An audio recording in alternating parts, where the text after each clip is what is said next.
Hello મિત્રો, કેમ છો? મજામાં? આજે નવા ટ્રેડ્સ સાથે લઈને આવી છું રવૈયાનું શાક. તો તમે જોઈ શકો છો મેં આવા રવૈયા લીધા છે, પણ આ રવૈયાને આપણે 1 કલાક પહેલા કટ કરી અને મીઠાના પાણીના અંદર ડૂબાડૂબ રાખી દેવાના છે. તો મેં 1 કલાક પહેલા આવી રીતના પતલી પતલી સાઈઝ કરી દીધી છે, એ પણ હું તમને બતાવી દઉં. નવા ટ્રેડ્સ સાથે છે તો નવો મસાલો પણ નાખવાનો છે. તો કેવી રીતે નાખવો છે, શું કરવું છે બતાવું છું. મેં રવૈયાને આવી રીતે કટ કર્યા છે. તમે ગોળ પણ કટ કરી શકો છો, પણ આવી રીતે હોય તો આપણે કીડો બીજો હોય તો નીકળી જાય, એના માટે મેં હવે પહેલાથી કટ કરી સરસ મજાના રેડી કરી દીધા છે. મીઠું નાખી અને પલાળી દીધેલા છે અંદર. પછી આપણે મસાલો બતાવું તમને. તો મેં 2 તેજપાન લીધા છે, 4 કળી લસણની છે, 4 લવિંગિયા મરચા છે, અને આપણે વઘાર કરવાનો છે. બીજું પણ વઘારમાં નાખો, તમારા જોડે વિડીયો પૂરો શેર કરું છું, એકદમ ઝટપટ બની જાય.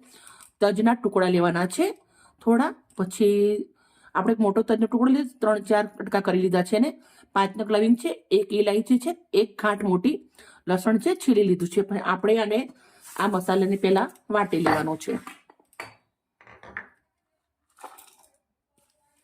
લસણ, તજ અને લવિંગ વાટી લેવાના છે.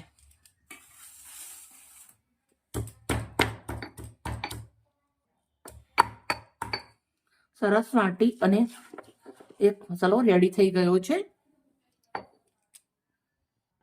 મસાલાને વાટકીમાં નીકાળી દીધો છે. પાણીમાંથી આપણે રવૈયા આવી રીતે ધોતા જવાનું છે, અને આવી રીતે નીચવી અને એક થાળીના અંદર લઈ લેશું. આપણે કડાઈના અંદર એક મોટો ચમચો ભરી અને મેં સિંગ તેલ ગરમ મૂક્યું છે. સરસ ગરમ થવા દેશું. તેલ ગરમ થઈ ગયું છે તો અડધી ચમચી મેથી છે અને અડધી ચમચી રાઈ જીરું છે. શિયાળામાં મેથી ખાવી જરૂરી હોય છે, પણ તમે આમ ના ખાઈ શકો તો વઘારના અંદર નાખી તમે ખાવાની, તો સબ્જી ટેસ્ટી બનશે. અને સેહત માટે મેથી બહુ જ જરૂરી છે. આપણે હિંગ નાખવાની છે. મેથી નાખ્યા પછી 2 તેજપાન અને લસણ અને મરચાં. હવે આપણા જે રીંગણા છે એ નાખી દેવાના છે.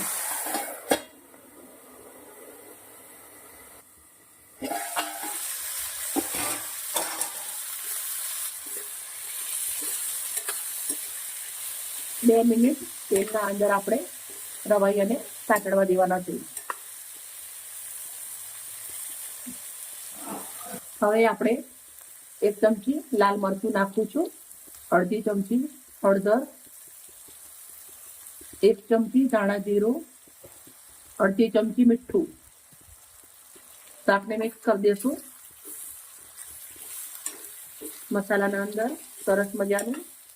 મિત્રો, તમે રવૈયાનું શાક તો ઘણું ખાધું જ હશે, પણ એકવાર તમે આવી રીતે બનાવી ખાશો તમને ખરેખર બહુ જ સરસ લાગશે.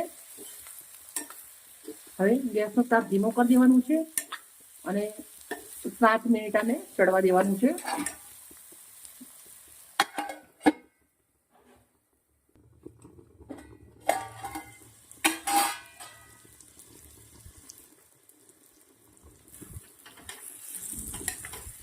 રવૈયા આપણા સરસ ચડી ગયા છે, અને હવે આપણે અંદર જે વાટી રાખ્યો છે મસાલો એ નાખવાનો છે. પછી નાખવાના છે લીલા ધાણા. મેં ધોઈ નાખ્યા છે. ધાણા થોડા માટી વાળા હતા એટલે સમારી ધોઈ નાખ્યા છે. હવે મિક્સ કરી દઈશું.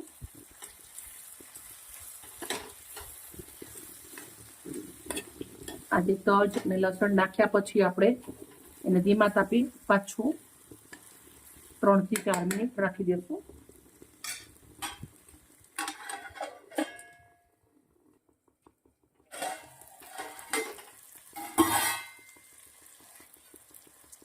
તેલ છૂટી ગયું છે. આપણી સબ્જી બહુ સરસ મજાની રેડી થઈ ગઈ છે, બહુ જ મસ્ત. તો આપણે એક પ્લેટ લીધી છે.